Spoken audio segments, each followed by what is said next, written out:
தங்கம் விலை ஒரே நாளில் சவரனுக்கு 3600 ரூபாய் உயர்ந்து ஒரு சவரன் தங்கம் 1,11,200 ரூபாய்க்கு விற்பனையானது. மேலும் கிராமுக்கு 290 ரூபாய் உயர்ந்து ஒரு கிராம் தங்கம் 13,900 ரூபாய்க்கு விற்பனை செய்யப்பட்டது. இன்று ஒரே நாளில் 1 கிலோ வெள்ளியின் விலையில் 22,000 ரூபாய் உயர்ந்துள்ளது. 1 கிராம் வெள்ளி 340 ரூபாய்க்கும் 1 கிலோ 3,40,000 ரூபாய்க்கும் விற்பனையானது. மும்பை பங்குச்சந்தை குறியீட்டு எண் சென்செக்ஸ் 1000 புள்ளிகளுக்கு மேல் சரிவை சந்தித்துள்ளது. தேசிய பங்குச்சந்தை குறியீட்டு எண்ணும் 353 புள்ளிகள் குறைந்ததால் முதலீட்டாளர்கள் அதிர்ச்சி அடைந்துள்ளனர். அந்நிய முதலீடுகள் திரும்ப பெறப்படுவதால் பங்குச்சந்தை வீழ்ச்சியடைந்துள்ளது. அந்நிய முதலீட்டாளர்கள் தங்களது பங்குகளை ஒரே நேரத்தில் விற்றதால் பங்குச்சந்தை சரிந்ததாக கூறப்படுகிறது. உலகளவில் நிலவும் பொருளாதார அசாதாரண சூழலும் வீழ்ச்சிக்கு காரணம் எனவும் தகவல் வெளியாகியுள்ளது. விஜயின் ஜனநாயகன் திரைப்படத்திற்கு UA சான்றிதழ் வழங்குமாறு தனி நீதிபதி பிறப்பித்த உத்தரவுக்கு எதிரான வழக்கில் தீர்ப்பு ஒத்திவைக்கப்பட்டது. மத்திய திரைப்பட சான்றிதழ் வாரியம் மற்றும் திரைப்பட தயாரிப்பு நிறுவனம் தரப்பின் வாதங்கள் நிறைவடைந்த நிலையில் சென்னை உயர்நீதிமன்ற தலைமை நீதிபதி அமர்வு தீர்ப்பை ஒத்திவைப்பதாக அறிவித்துள்ளது. 500 கோடி ரூபாய் பட்ஜெட் என்பதற்காக ஜனநாயகன் படத்திற்கு உடனடி நிவாரணம் கோர முடியாது என தயாரிப்பு நிறுவனம் தொடர்ந்த தணிக்கை சான்று கோரிய வழக்கில் உயர்நீதிமன்றம் கருத்து தெரிவித்திருக்கிறது. ஜனநாயகன் திரைப்படத்திற்கு சான்றிதழ் வழங்கப்படும் என டிசம்பர் 22ஆம் தேதி கூறியதால் தான் ஜனவரி 9ஆம் தேதி ரிலீஸ் என அறிவித்ததாக தயாரிப்பு நிறுவனம் தெரிவித்தது. மேலும் வெளியீடு குறித்து டிசம்பர் 31ஆம் தேதிக்குள் தெரிவிக்கவில்லை என்றால் வழக்கு தொடரப்போவதாக அமேசான் எச்சரித்ததாகவும் பட தயாரிப்பு நிறுவனம் தரப்பில் வாதிடப்பட்டது. 2026ஆம் ஆண்டின் முதல் சட்டப்பேரவை கூட்டத்தொடரை புறக்கணித்து ஆளுநர் RN ரவி வெளியேறினார். தமிழ்தாய் வாழ்த்துடன் பேரவை தொடங்கிய போது அதனைத் தொடர்ந்து தேசிய கீதம் பாடுமாறு பலமுறை கூறியும் ஏற்காதது ஏன் என கேட்டு பேரவைக்கு வந்த அடுத்த சில நிமிடங்களிலேயே ஆளுநர் RN ரவி வெளிநடப்பு செய்தார். 2023ஆம் ஆண்டு தொடங்கி தொடர்ந்து 4வது ஆண்டாக சட்டப்பேரவையிலிருந்து ஆளுநர் RN ரவி வெளியேறியுள்ளார். தமிழ்நாடு அரசு தயாரித்து வழங்கும் முறையை பேரவையில் வாசிக்காமல் ஆளுநர் RN ரவி வெளியேறியதால் பரபரப்பு ஏற்பட்டது. தமிழர்களின் உணர்வுகளை பிரதிபலிக்கும் சட்டமன்றத்தை அவமதிப்பதையே ஆளுநர் RN ரவி வாடிக்கையாக கொண்டிருப்பதாக முதலமைச்சர் MK ஸ்டாலின் கண்டனம் தெரிவித்துள்ளார். அரசியலமைப்பை மீறும் வகையில் மாநில அரசுக்கு இடைஞ்சலாக செயல்படுவதை ஒருநாள் செய்தியாக கடந்துவிட முடியாது என்றும் முதல்வர் காட்டமாக கூறியுள்ளார். அரசின் கொள்கை அறிக்கையை படிக்கும் நடைமுறை தொடர்ந்து ஆளுநரால் மீறப்படுவதை ஏற்க முடியாது என முதலமைச்சர் MK ஸ்டாலின் ஆவேசமாக கூறியுள்ளார். ஆண்டின் தொடக்கத்தில் ஆளுநர் உரை என்ற நடைமுறையை விளக்கும் வகையில் அரசியலமைப்பு சட்டத்தை திருத்துவதற்கான முயற்சியை நாடாளுமன்றத்தில் திமுக முன்னெடுக்கும் என்றும் முதல்வர் உறுதிபட தெரிவித்துள்ளார். சட்டப்பேரவையில் ஆளுநர் RN ரவி பேசிக் கொண்டிருந்த போது அவரது மைக் பலமுறை ஆஃப் செய்யப்பட்டதாக ஆளுநரின் மக்கள் மாளிகை குற்றம் சாட்டியிருக்கிறது. பேரவையில் இருந்து ஆளுநர் வெளிநடப்பு செய்தது ஏன் என 13 காரணங்களை பட்டியலிட்டு ஆளுநரின் மக்கள் மாளிகை விளக்கமளித்து அறிக்கை வெளியிட்டிருக்கிறது. தமிழ்நாடு அரசின் உரையில் மக்கள் பிரச்சனைகள் புறக்கணிக்கப்பட்டிருப்பதாக ஆளுநர் RN ரவி குற்றம் சாட்டியிருக்கிறார். சட்டப்பேரவையில் இருந்து வெளிநடப்பு செய்தது ஏன் என அறிக்கை மூலம் விளக்கம் அளித்திருக்கும் அவர் அரசு தயாரித்து அளித்த உரையில் ஆதாரமற்ற கூற்றுகளும் தவறான அறிக்கைகளும் இடம்பெற்றிருப்பதாகவும் புகார் தெரிவித்திருக்கிறார். 12 லட்சம் கோடிக்கு மேல் தமிழ்நாட்டில் முதலீடுகள் ஈர்க்கப்பட்டிருப்பதாக உரையில் கூறியிருப்பது பொய் என ஆளுநர் RN ரவி குற்றம் சாட்டியுள்ளார். முதலீட்டாளர்கள் உடனான பல்வேறு ஒப்பந்தங்கள் காகிதத்தில் மட்டுமே இருப்பதாகவும் ஆளுநர் காட்டமாக புகார் கூறியுள்ளார். தமிழ்நாட்டில் மாணவர்கள் இளைஞர்களை சீரழிக்கும் போதைப் பொருள் பரவல் உள்ளிட்டவை அரசின் உரையில் சாதாரணமாக தவிர்க்கப்பட்டிருப்பதாக மக்கள் மாளிகை கண்டனம் தெரிவித்துள்ளது. பெண்களுக்கு எதிரான பாலியல் குற்றங்கள் 55% அளவுக்கு அதிகரித்திருப்பதாகவும் அந்த தகவலும் உரையில் மூடி மறைக்கப்பட்டிருப்பதாகவும் ஆளுநர் குற்றம் சாட்டியுள்ளார். மாநில அரசின் தவறான நிர்வாகத்தால் தமிழ்நாட்டில் உள்ள பல்லாயிரம் கோவில்களின் பக்தர்கள் விரக்தியும் வேதனையும் அடைந்திருப்பதாக ஆளுநர் RN ரவி கவலை தெரிவித்துள்ளார். பக்தர்களின் உணர்வுகளை அலட்சியப்படுத்தும் வகையில் பழங்கால கோவில்கள் மறுசீரமைக்கப்படாமல் கிடப்பில் போடப்பட்டிருப்பதாகவும் அவர் புகார் தெரிவித்துள்ளார்.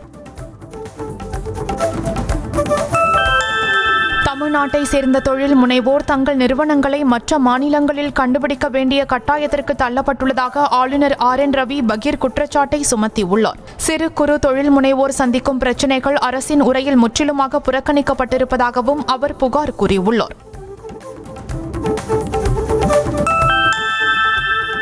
தமிழ்நாடு சட்டப்பேரவையில் தேசிய கீதம் தொடர்ந்து அவமதிக்கப்படுவதாக ஆளுநர் RN ரவி குற்றம் சாட்டியுள்ளார். அரசியலமைப்பு கடமையை தமிழ்நாடு அரசு தொடர்ச்சியாக மீறி வருவதாகவும் வெளிநடப்பு விளக்க அறிக்கையில் ஆளுநர் RN ரவி புகார் தெரிவித்துள்ளார்.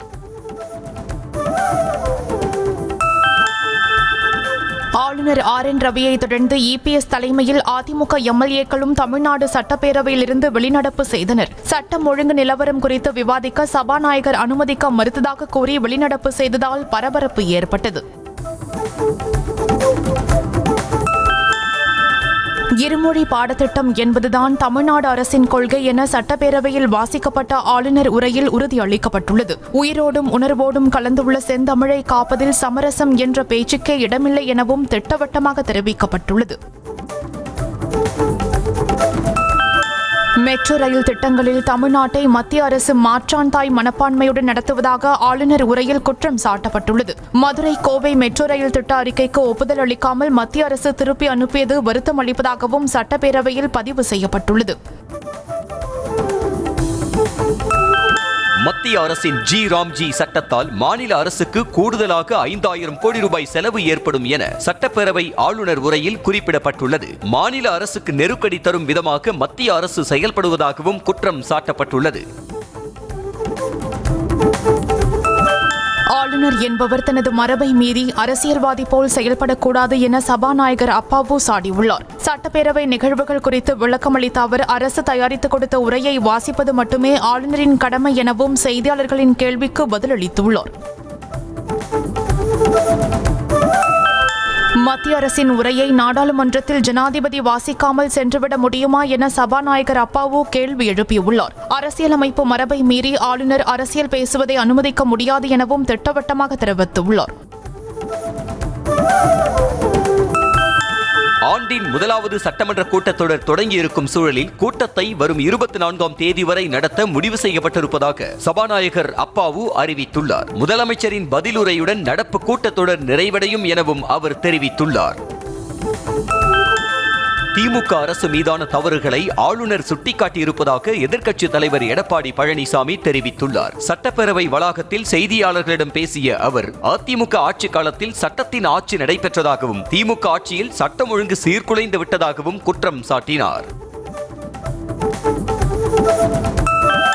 ஆளுநர் இப்படித்தான் செய்ய போகிறார் என்பது முதலமைச்சருக்கு எப்படி முன்கூட்டியே தெரியும் என எதிர்க்கட்சித் தலைவர் எடப்பாடி பழனிசாமி கேள்வி எழுப்பியுள்ளார். ஆளுநர் உரை தொடர்பாக முன்கூட்டியே தீர்மானத்தை கொண்டு வந்து சட்டப்பேரவையில் அறிவித்தது எப்படி எனவும் அவர் கேள்வி எழுப்பியுள்ளார். பாஜகவின் பிரதிநிதி போல் ஆளுநர் RN ரவி சட்டப்பேரவைக்கு வந்து சென்றிருப்பதாக அமைச்சர் ரகுபதி விமர்சனம் செய்துள்ளார். எழுதி கொடுத்த உரையை வாசிக்குமாறு எவ்வளவோ தாழ்ந்து சென்று சபாநாயகர் கேட்ட பிறகும் ஆளுநர் RN ரவி கேட்கவில்லை எனவும் அவர் குற்றம் சாட்டியுள்ளார். ஆளுநர் RN ரவி பேசிக் கொண்டிருந்த போது மைக் ஆஃப் செய்யப்பட்டதாக கூறுவது சுத்த பொய் என அமைச்சர் ரகுபதி திட்டவட்டமாக மறுத்துள்ளார். தாம் எதை கூறினாலும் தமிழக மக்கள் நம்பிவிடுவார்கள் என்ற எண்ணத்தில் ஆளுநர் பொய் பேசி வருவதாகவும் சட்டப்பேரவைக்கு ஆளுநரை அழைத்து வந்ததே அவரை பேச வைக்கத்தான் எனவும் கடுமையாக சாடியுள்ளார். தமிழ்நாட்டின் பொருளாதார வளர்ச்சி இரட்டை இலக்கத்தில் இருப்பதாக கூறியதே மத்திய அரசுதான் என சட்டத்துறை அமைச்சர் ரகுபதி தெரிவித்துள்ளார். தொழிற்சாலைகளும் வேலைவாய்ப்புகளும் இல்லை என்றால் 11.9% பொருளாதார வளர்ச்சி எப்படி சாத்தியம் எனவும் கேள்வி எழுப்பியுள்ளார். தமிழ்நாட்டில் போதைப்பொருள் உற்பத்தி நடைபெறவில்லை என அமைச்சர் ரகுபதி விளக்கம் அளித்துள்ளார். மாநிலத்தின் எல்லைகளில் கண்காணிப்பை பலப்படுத்தி போதைப் பொருட்கள் பறிமுதல் செய்யப்படுவதாகவும் அவர் தெரிவித்தார். அரிவாள்களுக்கும் துப்பாக்கி கலாச்சாரத்திற்கும் போதைப் பொருட்களுக்கும் தமிழக மக்களை இரையாக்கும் அளவுக்கு காவல்துறையையும் சட்டம் ஒழுங்கையும் தமிழக அரசு சீர்குலைத்து விட்டதாக அதிமுக பொதுச் செயலாளர் எடப்பாடி பழனிசாமி குற்றம் சாட்டியிருக்கிறார். சென்னை வேளச்சேரியில் நடு ரோட்டில் பார்த்திபன் என்பவர் மீது கொலைவெறி தாக்குதல் நடத்தியவர்கள் மீது கடும் நடவடிக்கை எடுக்க வேண்டும் என வலியுறுத்தியிருக்கிறார். மத்திய அரசின் பிரதிநிதியாக செயல்பட வேண்டியவர் பாஜகவின் பிரதிநிதியாக செயல்படுவதாக ஆளுநர் RN ரவிக்கு திமுக கண்டனம் தெரிவித்திருக்கிறது. பிரதமர் நிகழ்ச்சியிலேயே தேசிய கீதம் மறுக்கப்பட்ட போது ஆளுநரின் இதயம் துடிக்காதது ஏன் என்று திமுக அமைப்பு செயலாளர் RS பாரதி கேள்வி எழுப்பினார். 12 லட்சம் கோடி ரூபாய் தொழில் முதலீடு ஈர்க்கப்பட்டதாக கூறுவது அப்பட்டமான பொய் என பாமக தலைவர் அன்புமணி குற்றம் சாட்டியுள்ளார். மொத்த முதலீட்டின் அளவு 1 லட்சம் கோடி ரூபாயை கூட தாண்டாத நிலையில் ஆளுநர் உரை என்ற பெயரில் பொய்யுரை வாசித்திருப்பதாக அவர் விமர்சனம் செய்தார். குடியரசு தினத்தை ஒட்டி ஆளுநர் RN ரவி வழங்கும் தேநீர் விருந்தை புறக்கணிப்பதாக இந்திய கம்யூனிஸ்ட் கட்சி அறிவித்துள்ளது. அக்கட்சியின் மாநில செயலாளர் வீரபாண்டியன் வெளியிட்டுள்ள அறிக்கையில் ஆளுநர் RN ரவியின் நடவடிக்கைகளும் செயல்பாடும் கூட்டாட்சி கோட்பாடுகளுக்கு எதிராகவும் அரசியலமைப்பு அதிகாரத்தை அத்துமீறுவதாகவும் உள்ளதாக சாடியுள்ளார். அருண்ராஜ் தலைமையில் அமைக்கப்பட்ட தாவேக்கவின் தேர்தல் அறிக்கை குழு பனையூரில் உள்ள கட்சி அலுவலகத்தில் கூடி ஆலோசனை மேற்கொண்டது. மகளிர் அமைப்புகள், தொழிலாளர்கள் உள்ளிட்ட பல தரப்பினரை சந்தித்து கருத்து கேட்டு தேர்தல் அறிக்கை தயாரிக்க திட்டமிடப்பட்டுள்ளது. தமிழ்நாட்டில் 500 ரூபாய் நோட்டுகளின் புழக்கம் அதிகரித்திருக்கும் நிலையில் 100 மற்றும் 200 ரூபாய் நோட்டுகளுக்கு தட்டுப்பாடு ஏற்பட்டுள்ளது. பொங்கல் பரிசில் வழங்கப்பட்ட 3000 ரூபாய் ரொக்கம் 500 ரூபாய் நோட்டுகளாக மக்களுக்கு விநியோகிக்கப்பட்டது. இந்நிலையில் ஒரே சமயத்தில் பலரும் 500 ரூபாய் நோட்டுகளை மாற்றுவதால் அதற்கு சில்லறை வழங்க முடியாமல் வணிகர்கள் திணறினர்.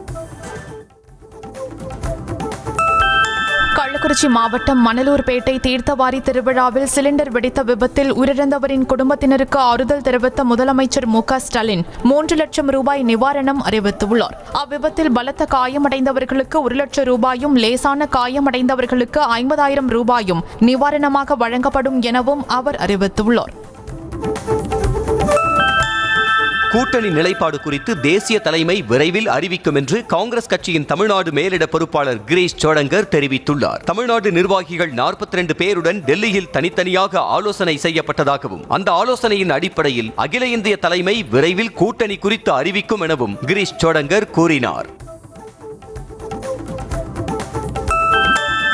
திருப்பரங்குன்றம் தீபத்தூண் தொடர்பான நீதிமன்ற அவமதிப்பு வழக்கில் பிறப்பிக்கப்பட்ட உத்தரவுகளை எதிர்த்த மேல்முறையீட்டு மனுக்கள் மீதான விசாரணையை பிப்ரவரி 4ஆம் தேதிக்கு உயர்நீதிமன்ற மதுரை கிளை ஒத்திவைத்துள்ளது. அரசு தரப்பில் மூத்த வழக்கறிஞர் ஆஜராக கால அவகாசம் கோரியதால் வழக்கு விசாரணையை ஒத்திவைப்பதாக நீதிபதிகள் தெரிவித்தனர்.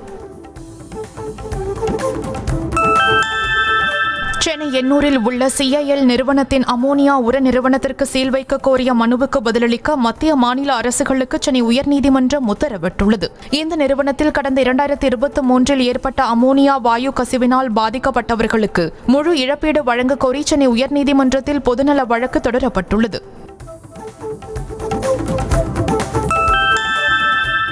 காஞ்சிபுரம் ஏகாம்பரநாதர் கோயிலில் கூட்டத்தை கட்டுப்படுத்த பணியமர்த்தப்பட்ட பவுன்சர்களை நியூஸ் தமிழ் செய்தி எதிரொலியாக கோயில் நிர்வாகம் வாபஸ் பெற்றது. இந்த கோயிலில் கூட்டத்தை கட்டுப்படுத்த பணியமர்த்தப்பட்ட பவுன்சர்களுக்கும் பக்தர்களுக்கும் இடையே பிரச்சனைகள் அதிகரித்து வருவது குறித்து நியூஸ் தமிழ் தொலைக்காட்சி செய்தி வெளியிட்டது. கள்ளக்குறிச்சி மாவட்டம் மணலூர்பேட்டை ஆற்று திருவிழாவில் ஹீலியம் கேஸ் சிலிண்டர் வெடித்து ஒருவர் பலியான விவகாரத்தில் பலூன் விற்பனை செய்தவர் மீது 3 பிரிவுகளின் கீழ் வழக்கு பதிவு செய்யப்பட்டுள்ளது. ஏழுமலை என்பவர் தாம் விற்பனை செய்த பலூன்களில் கேஸ் நிரப்ப ஹீலியம் சிலிண்டர் பயன்படுத்திய போது அது திடீரென வெடித்து சிதறியதில் கலா என்பவர் உடல் சிதறி உயிரிழக்க 13 பேர் காயமடைந்தனர். சென்னை முகப்பேர் பகுதியில் அடகு கடையின் பூட்டை கடப்பாறையால் உடைத்து கொள்ளையடிக்க முயன்ற பீகார் மாநில நபரை போலீசார் கைது செய்தனர். முகப்பேர் வேணுகோபால் தெருவில் கணேஷ் என்பவர் அடகு கடை நடத்தி வரும் நிலையில் நள்ளிரவு கடையில் கொள்ளை முயற்சி நடப்பது CCTV மூலம் தெரிய வந்தது. கிருஷ்ணகிரி மாவட்டம் பூசாரிப்பட்டி ஜங்ஷன் பகுதியில் காரின் மீது இருசக்கர வாகனம் மோதியதில் இளைஞர் தூக்கி வீசப்பட்டதன் CCTV காட்சி வெளியாகியுள்ளது. இந்த விபத்தில் படுகாயமடைந்த இருசக்கர வாகன ஓட்டி சிவராஜ் மருத்துவமனையில் அனுமதிக்கப்பட்டிருக்கிறார். பணி நிரந்தரம் செய்ய வலியுறுத்தி சென்னை நுங்கம்பாக்கம் டிபிஐ வளாகத்தை முற்றுகையிட்டு 13வது நாளாக பகுதி நேர ஆசிரியர்கள் போராட்டத்தில் ஈடுபட்டனர். தமிழ்நாடு அரசு தேர்தல் அறிக்கை 181 நிறைவேற்ற கோரி பதாகைகளை ஏந்தியும் நூதன முறையில் ஆசிரியர்கள் யோகாசனம் செய்தும் போராட்டத்தில் ஈடுபட்டனர்.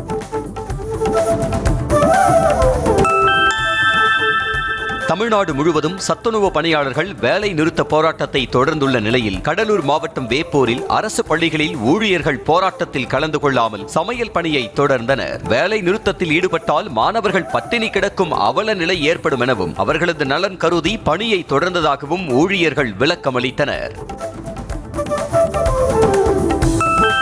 கடந்த டிசம்பர் 17ஆம் தேதி மதுரை LIC அலுவலக தீ விபத்தில் சிக்கி பெண் மேலாளர் உயிரிழந்த வழக்கில் திடீர் திருப்பமாக அவரை பெட்ரோல் ஊற்றி எரித்து கொலை செய்ததாக உதவி மேலாளர் கைது செய்யப்பட்டிருக்கிறார். விபத்து தொடர்பான இழப்பீட்டுத் தொகை வழங்குவதில் முறைகேடு செய்ததை கண்டுபிடித்ததால் கல்யாணி மீது பெட்ரோல் ஊற்றி எரித்து கொலை செய்ததாக ராம் ஒப்புக்கொண்டார்.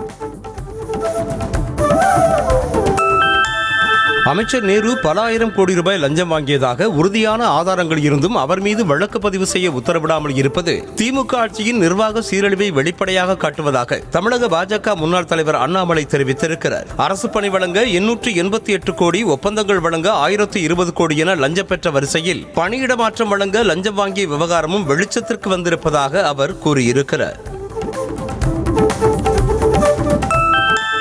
சம வேலைக்கு சம ஊதியம் வழங்க கோரி தொடர்ந்து 26வது நாளாக இடைநிலை ஆசிரியர்கள் போராட்டத்தில் ஈடுபட்டுள்ளனர். சென்னை கோட்டை ரயில் நிலையம் அருகே கோரிக்கையை முழக்கமிட்டு போராட்டம் நடத்தினர்.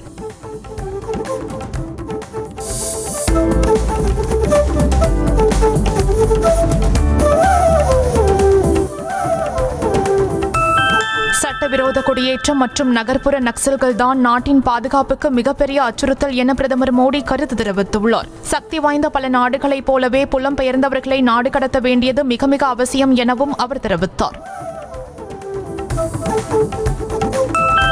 பாஜகவின் புதிய தேசிய தலைவராக அறிவிக்கப்பட்ட செயல் தலைவர் நிதின் நபீனுக்கு பிரதமர் மோடி மாலை அணிவித்து பாராட்டு தெரிவித்தார். டெல்லியில் உள்ள பாஜக தலைமை அலுவலகத்தில் நடந்த நிகழ்ச்சியில் நிதின் நபீன் முறைப்படி பாஜகவின் புதிய தேசிய தலைவராக பொறுப்பேற்றுக் கொண்டார். நிதின் நபீன் போன்ற இளம் தலைவரை மிகப்பெரிய பதவிக்கு தேர்ந்தெடுத்து இளைஞர்கள் மீதான நம்பிக்கையை பாஜக உறுதிப்படுத்தியிருப்பதாக தமிழக பாஜக தலைவர் நயினார் நாகேந்திரன் தெரிவித்துள்ளார். இதேபோல் நிதின் நபீன் பொறுப்பேற்றதற்கு வாழ்த்து தெரிவித்த அதிமுக பொதுச் செயலாளர் எடப்பாடி பழனிசாமி அவரது பதவிக்காலம் வெற்றிகரமாக அமைய வாழ்த்துகள் என்று தெரிவித்துள்ளார். வரும் 2030ஆம் ஆண்டுக்குள் இந்தியா மேல் நடுத்தர வருவாய் கொண்ட நாடாக வளர்ச்சி பெறும் என பாரத ஸ்டேட் வங்கி தனது ஆய்வறிக்கையில் தெரிவித்திருக்கிறது. இந்தியா தற்போது குறைந்த நடுத்தர வருமானம் உள்ள நாடாக உள்ளது. தனிநபர் ஆண்டு வருமானம் இப்போது $3000 உள்ளதாகவும் வரும் 2030க்குள் மேலும் $1000 அதிகரித்து $4000 உயரும் எனவும் தெரிவித்திருக்கிறது. கேரள சட்டப்பேரவையில் அரசின் உரையில் சிலவற்றை நீக்கியும் சிலவற்றை சேர்த்தும் வாசித்த ஆளுநர் ராஜேந்திர அர்லேக்கருக்கு எதிர்ப்பு எழுந்துள்ளது. அரசு தயாரித்து அளித்த கொள்கை அறிக்கை மட்டுமே ஆளுநர் உரை என முதலமைச்சர் பினராயி விஜயன் திட்டவட்டமாக தெரிவித்துள்ளார்.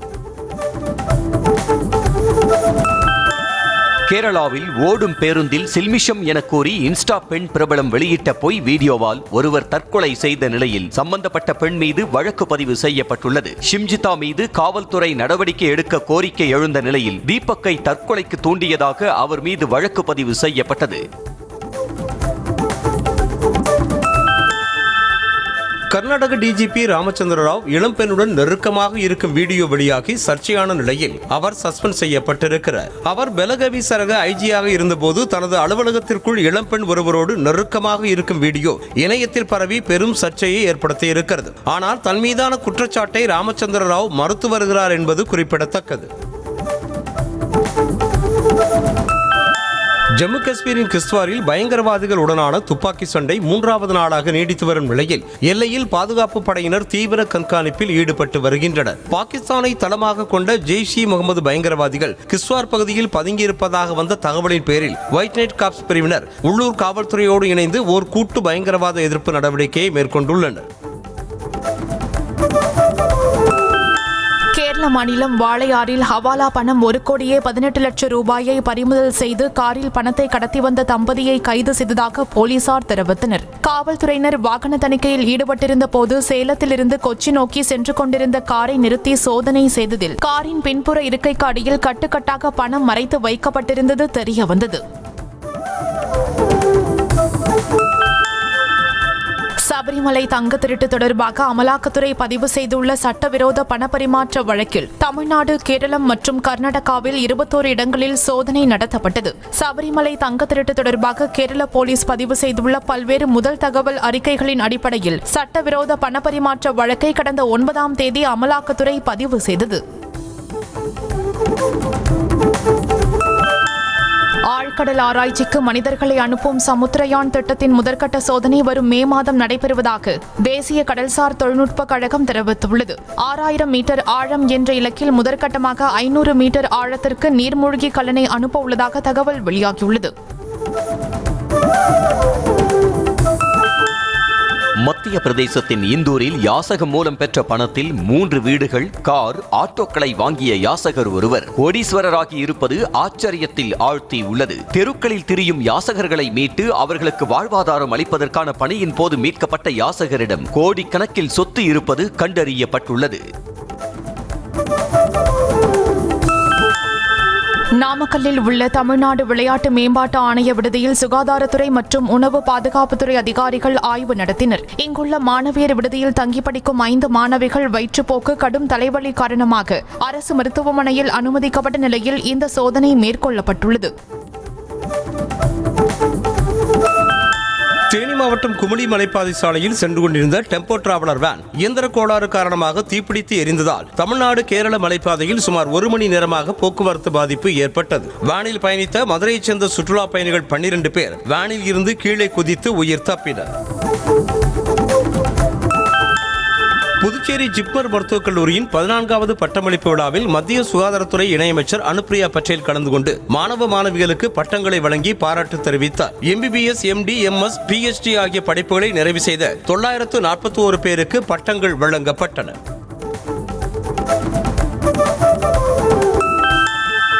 திருவாரூர் மாவட்டத்தில் கடந்த 10 நாட்களில் 1481 மெட்ரிக் டன் நெல் கொள்முதல் செய்யப்பட்டிருப்பதாக தமிழ்நாடு நுகர்பொருள் வாணிப கழக மண்டல மேலாளர் தெரிவித்துள்ளார். மாவட்டத்தில் விவசாயிகளிடமிருந்து நெல் கொள்முதல் செய்வதற்கு ஊழியர்கள் லஞ்சம் பெற்றால் கடும் நடவடிக்கை எடுக்கப்படும் எனவும் அவர் எச்சரிக்கை விடுத்துள்ளார்.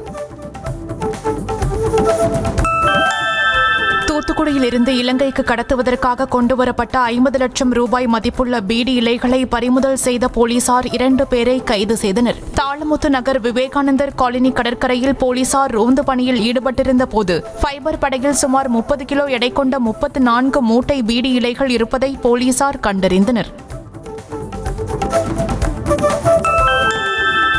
சத்துணவு பணியாளர்கள் போராட்டத்தை தொடங்கியுள்ள நிலையில் ஒட்டுமொத்த தமிழ்நாடும் போராட்ட களமாக மாறி உள்ளதாக பாமக தலைவர் அன்புமணி கண்டனம் தெரிவித்துள்ளார். முழுநேர அரசு ஊழியர்களாக அறிவித்து காலமுறை ஊதியம் வழங்க வேண்டும், ஓய்வூதிய உயர்வு உள்ளிட்ட 13 அம்ச கோரிக்கைகளை வலியுறுத்தி சத்துணவு பணியாளர்கள் காலவரையற்ற வேலை நிறுத்தத்தில் ஈடுபட்டுள்ளனர். சிவகங்கை மாவட்டம் திருப்பத்தூர் கோட்டை கருப்பண்ண சுவாமி கோவில் உண்டியலை சூலாயுதத்தால் உடைத்து பணத்தை வேட்டையில் மூட்டை கட்டி செல்லும் மர்ம நபரின் CCTV காட்சி வெளியாகியுள்ளது. இதுகுறித்து போலீசார் வழக்கு பதிவு செய்து விசாரணை மேற்கொண்டு வருகின்றனர். தேனி மாவட்டம் ஆண்டிப்பட்டி அருகே வைகை அணை நீர்த்தேக்க பகுதியில் மீன்கள் இறந்து கரை ஒதுங்கியுள்ளதால் துர்நாற்றம் வீசுவதுடன் சுகாதார சீர்கேடு ஏற்படும் அபாயம் ஏற்பட்டுள்ளது. நீர் மாசுபாடு காரணமாக மீன்கள் இறந்திருக்கக்கூடும் என தெரிவித்துள்ள அப்பகுதி மக்கள் தண்ணீரின் தரம் குறித்து அதிகாரிகள் ஆய்வு நடத்த வேண்டும் என கோரிக்கை விடுத்துள்ளனர். கரூர் உயிரிழப்பு சம்பவம் தொடர்பான விசாரணைக்கு காவல்துறையினர், தனியார் ஆம்புலன்ஸ் உரிமையாளர்கள் மற்றும் ஓட்டுநர் உள்ளிட்டோர் CBI அதிகாரிகள் முன் ஆஜராகினர். இந்த வழக்கு தொடர்பாக தவேக தலைவர் விஜயும் கடந்த 12 மற்றும் 19 தேதிகளில் டெல்லியில் உள்ள CBI அலுவலகத்தில் ஆஜராகி விளக்கம் அளித்திருந்தார். சிவகங்கை மாவட்டம் சிங்கம்புணரி அருகே சரியான நேரத்திற்கு வந்து செல்லவில்லை என கூறி அரசு பேருந்தை கிராம மக்கள் சிறைப்பிடித்தனர். பொன்னமராவதி டெப்போவிலிருந்து இயக்கப்படும் 2 அரசு பேருந்துகள் முசுண்டப்பட்டி கிராமத்திற்கு சரியான நேரத்திற்கு வந்து செல்வதில்லை என கூறப்படுகிறது. சில நேரங்களில் வழித்தடம் மாறி பேருந்துகள் செல்வதாகவும் கிராம மக்கள் புகார் தெரிவித்தனர். சென்னை ஓட்டேரியில் நியூ செஞ்சுரி புக் ஹவுஸின் வெளியீடான மலங்காடு என்ற புத்தகத்தின் அறிமுக விழாவும் சென்னை மூணாறு மக்களின் சந்திப்பு நிகழ்வும் நடைபெற்றது. மலையாளத்தில் எழுதப்பட்ட புத்தகம் கேரள பல்கலைக்கழகத்தில் ஒரு பாடமாக வைக்கப்பட்டுள்ளதாகவும் தமிழ் பதிப்பு சென்னை நந்தம்பாக்கத்தில் நடைபெற்ற 49வது புத்தக கண்காட்சியில் அதிக அளவில் விற்பனையானதாகவும் நூலாசிரியர் பிரபாகரன் தெரிவித்திருக்கிறார்.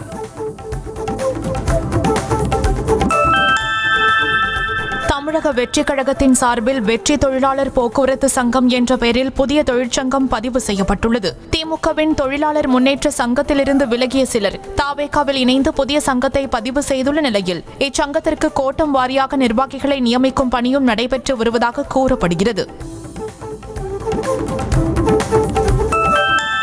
விருதுநகர் மாவட்டம் அருப்புக்கோட்டை மற்றும் அதன் சுற்றுவட்டார பகுதிகளில் சூரியகாந்தி பூக்கள் நல்ல விளைச்சல் கண்டிருக்கும் நிலையில் பூத்து குலுங்கும் சூரியகாந்தி பூக்களால் வயல்கள் முழுவதும் மஞ்சள் போர்வை போர்த்தியதைப் போல அழகாக காட்சியளிக்கிறது. நவம்பர் டிசம்பரில் பயிரிடப்படும் சூரியகாந்தி எண்ணெய் தயாரிக்க கொள்முதல் செய்யப்படுகிறது. அமெரிக்காவின் யூனியன் பிரதேசம் தான் கிரீன்லாந்து என சித்தரிக்கப்பட்ட வரைபடத்தை அதிபர் டிரம்ப் வெளியிட்டுள்ளது சலசலப்பை ஏற்படுத்தியுள்ளது. டென்மார்க் மற்றும் நேட்டோவால் கிரீன்லாந்தை பாதுகாக்க முடியாது என்றும் அமெரிக்க அதிபர் டிரம்ப் திட்டவட்டமாக தெரிவித்துள்ளார். தான் அமைத்துள்ள போர்ட் ஆஃப் பீஸ் எனப்படும் காசா அமைதி குழுவில் சேர முடியாது என கூறிய பிரான்ஸ் மீது 200% வரி விதிக்கப்படும் என அமெரிக்க அதிபர் டிரம்ப் மிரட்டல் விடுத்துள்ளார். அதிகார பித்து பிடித்த அலப்பறை செய்து வரும் டிரம்ப் பிரான்சின் ஒயின் மற்றும் ஷாம்பெயின்கள் மீது இந்த அதீத வரி விதிக்கப்படும் என மிரட்டியுள்ளார். காசாவின் ஆட்சி அதிகாரத்தை வேறு ஒரு குழுவிடம் ஒப்படைக்கும் நடைமுறைகளுக்கு ஹமாஸ் அமைப்பு முழுமையாக தயாராக உள்ளதாக தெரிவித்திருக்கிறது. காசாவில் போருக்கு பிந்தைய நிர்வாகத்தை கவனித்துக் கொள்ள புதிதாக அமைக்கப்பட்ட குழுவிடம் ஆட்சி ஒப்படைக்கப்படும் என அறிவித்துள்ளது. உக்ரைனில் மின்சாரம் துண்டிக்கப்பட்டு இருளில் மூழ்கிய கீவ் நகரம் மீது ரஷ்யா சரமாரி வான்வழி தாக்குதல் நடத்தியதால் மக்கள் பீதியடைந்தனர். ட்ரோன்கள் மற்றும் ஏவுகணைகளை வீசியதில் இரவு நேரம் 1 வினாடி பகலாக மாறியதன் வீடியோ காட்சி இணையத்தில் வைரலாகியுள்ளது. உக்ரைனின் ட்ரோன் உற்பத்தி தளங்கள் மற்றும் எரிசக்தி உட்கட்டமைப்புகளை ரஷ்ய படைகள் தாக்கி அழித்த வீடியோவை அந்நாட்டு பாதுகாப்பு அமைச்சகம் வெளியிட்டுள்ளது. கடந்த 24 மணி நேரத்தில் சபோரிச்சியா மற்றும் டொனெட்ஸ்க் பகுதிகளில் மேலும் 2 குடியிருப்புகளை கைப்பற்றியதாக ரஷ்யா தெரிவித்த அதே நேரத்தில் கடுமையான தற்காப்பு நடவடிக்கைகள் நடந்ததாக கிவ் அறிக்கை வெளியிட்டது.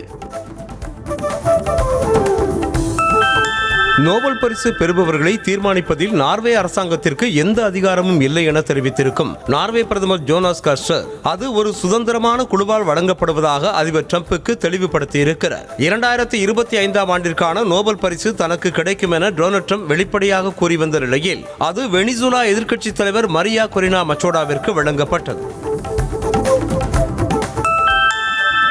கிரீஸ் நாட்டின் ஏதென்ஸில் மறைந்த இளவரசி ஐரீன் உடல் அரசு குடும்பத்தினரின் அஞ்சலிக்கு பின்னர் நல்லடக்கம் செய்யப்பட்டது. ஏழைகளின் இளவரசி என அழைக்கப்பட்ட இளவரசி ஐரீன் கடந்த 45 ஆண்டுகளாக மேட்ரிடில் உள்ள சார்சுவேலா அரண்மனையில் வசித்து வந்த நிலையில் உடல்நலக்குறைவால் 83 வயதில் காலமானார். சீனாவின் மக்கள் தொகை சதவீதம் தொடர்ந்து 4வது ஆண்டாக வீழ்ச்சி அடைந்திருக்கிறது. அதிக மக்கள் தொகை கொண்ட நாடு என பெயர் பெற்ற சீனாவில் இந்த ஆண்டின் புதிய பிறப்புகள் வெறும் 79.2 லட்சம் மட்டுமே பதிவாகியுள்ளது. பொருளாதார அழுத்தம், வேலை பளு, விலைவாசி உயர்வு போன்ற காரணங்களால் திருமணம், குழந்தை பெறுதலில் இளைஞர்கள் ஆர்வம் காட்டவில்லை என கூறப்படுகிறது.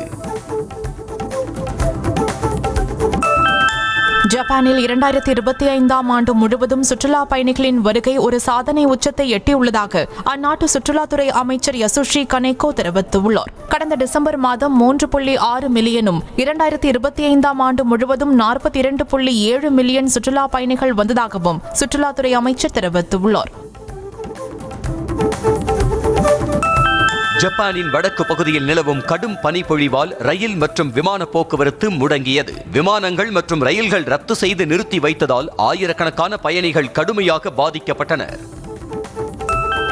T20 உலகக்கோப்பை தொடரில் இந்தியாவில் நடைபெறும் தங்களது போட்டிகளை இலங்கைக்கு மாற்றினால் மட்டுமே பங்கேற்போம் என்ற நிலைப்பாட்டில் உறுதியாக இருப்பதாக வங்கதேச அரசின் விளையாட்டுத்துறை ஆலோசகர் தெரிவித்துள்ளார். டாக்காவில் தங்களுக்கும் ICCக்கும் நடந்த பேச்சுவார்த்தையில் எந்த உடன்பாடும் எட்டப்படவில்லை என தெரிவிக்கப்பட்டுள்ளது.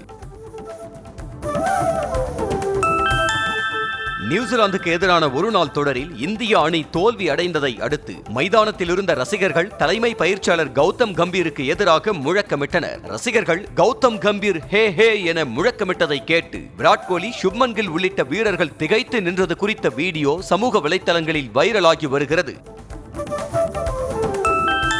ஆஸ்திரேலிய ஓபன் டென்னிஸ் போட்டியில் தனது முதல் சுற்று ஆட்டத்தில் விளையாடுவதற்கு முன்பு ஜப்பான் வீராங்கனை நவோமி ஒசாகா கண்கவர் உடை அணிந்து வந்து பார்வையாளர்களை வியப்பில் ஆழ்த்தினார். முதல் சுற்று ஆட்டத்தில் குரோஷியாவின் ஆண்டோனியா ரோசிக்கை எதிர்கொண்ட அவர் முன்னதாக தனது தனித்துவமான உடையினால் ரசிகர்களின் கவனத்தை கவர்ந்தார். இந்தியாவின் முன்னணி பேட்மிண்டன் வீராங்கனை சாய்னா நேவால் தனது ஓய்வை அறிவித்துள்ளார். தாம் 2 ஆண்டுகளுக்கு முன்பே விளையாடுவதை நிறுத்திவிட்டதாகவும் தன்னால் முன்பு போல் அதிக முயற்சி செய்ய முடியவில்லை என்றும் தனது மூட்டு ஒத்துழைக்கவில்லை எனவும் அவர் கூறியுள்ளார். உலக புகழ்பெற்ற தடகள வீரர் உசைன் போல்ட் 2028ஆம் ஆண்டு லாஸ் ஏஞ்சலஸ் ஒலிம்பிக்கில் நடக்கும் கிரிக்கெட் போட்டியில் விளையாடுவதற்கு ஆர்வம் தெரிவித்துள்ளார். சிறுவயதில் கிரிக்கெட் மீது ஆர்வமாக இருந்த தன்னை தனது பயிற்சியாளர் தான் தடகளத்திற்கு செல்லுமாறு கூறியதாகவும் இப்போது அழைத்தால் கூட கிரிக்கெட் விளையாடுவதற்கு தயாராக இருப்பதாகவும் அவர் கூறியுள்ளார். இயக்குனர் அட்லி தனது மனைவி பிரியா 2வது முறையாக கருவுற்றிருக்கும் தகவலை இன்ஸ்டாகிராமில் வெளியிட்டுள்ளார். தங்கள் புதிய உறுப்பினரின் வருகையால் தங்களது வீடு இன்னும் இனிமையாக மாறப்போகிறது என்றும் அனைவரின் ஆசீர்வாதங்களும் அன்பும் பிரார்த்தனைகளும் தேவை என பதிவிட்டுள்ளார். அவருக்கு ரசிகர்கள் வாழ்த்து தெரிவித்து வருகின்றனர். 76வது பெர்லின் சர்வதேச திரைப்பட விழாவின் ஃபோரம் பிரிவில் சிக்கலான குடும்பத்தின் உறுப்பினர்கள் என்ற தமிழ் திரைப்படம் அதிகாரப்பூர்வமாக தேர்ந்தெடுக்கப்பட்டுள்ளது. தமிழரசன் காளிதாஸ் தயாரிப்பில் அறிமுக இயக்குனர் கௌதம் இயக்கியுள்ள இந்த படத்தில் கூழாங்கல் பட நடிகர் கருத்தடையான் முக்கிய பாத்திரத்தில் நடித்துள்ளார். அமெரிக்க ராப் இசை கலைஞரான கான்யே வெஸ்ட் இந்தியாவில் முதல் முறையாக வரும் ஏப்ரல் மாதம் தனது இசை நிகழ்ச்சியை நடத்த இருப்பதாக தகவல் வெளியாகியுள்ளது. சமீப காலமாக வெளிநாட்டு இசை கலைஞர்கள் இந்தியாவில் இசை கச்சேரிகளை நடத்துவது அதிகரித்து வரும் நிலையில் கான்யே வெஸ்டின் இந்த நிகழ்ச்சி உறுதி செய்யப்பட்டால் நடப்பாண்டின் மிகவும் பேசப்படும் இசை நிகழ்ச்சிகளில் ஒன்றாக அமையும். தனுஷ், ஆனந்த் எல்ராய், AR ரகுமான் கூட்டணியில் வெளியாகி மாபெரும் வெற்றி பெற்ற தேரே இஷ்க் மெயின் திரைப்படம் விரைவில் OTT தளத்தில் வெளியாக இருக்கிறது. திரையரங்குகளில் வெளியாகி 100 கோடிக்கு மேல் வசூலித்த இந்த படம் வரும் 23ஆம் தேதி நெட்ஃபிளிக்ஸ் OTT தளத்தில் வெளியாகிறது. ராமேஸ்வரத்தில் உள்ள பாம்பன் பழைய மற்றும் புதிய தூக்கு பாலங்கள் 2 மாதங்களுக்கு பிறகு ஒன்றாக திறக்கப்பட்ட நிலையில் படகுகள் அதனை கடந்து சென்றன. பழைய ரயில் தூக்கு பாலம் திறப்பது இதுதான் கடைசி என்றும் அடுத்த வாரத்திலிருந்து அதனை அகற்றப்படுவதற்கான பணிகள் நடைபெறும் என்றும் ரயில்வே அதிகாரிகள் தெரிவித்துள்ளனர். சென்னை மதுரவாயில் மேட்டுக்குப்பம் பகுதியில் சாலை ஆக்கிரமிப்புகளை அகற்ற எதிர்ப்பு தெரிவித்து மாநகராட்சி லாரியின் சக்கரத்திற்கு அடியில் படுத்து வழிவிட மறுத்த பெண்ணால் பரபரப்பு ஏற்பட்டது. இப்பகுதியில் உள்ள சாலையோர கடைகளை அகற்றுவதற்கு வியாபாரிகள் சங்கத்தினர் கடும் எதிர்ப்பு தெரிவித்தனர்.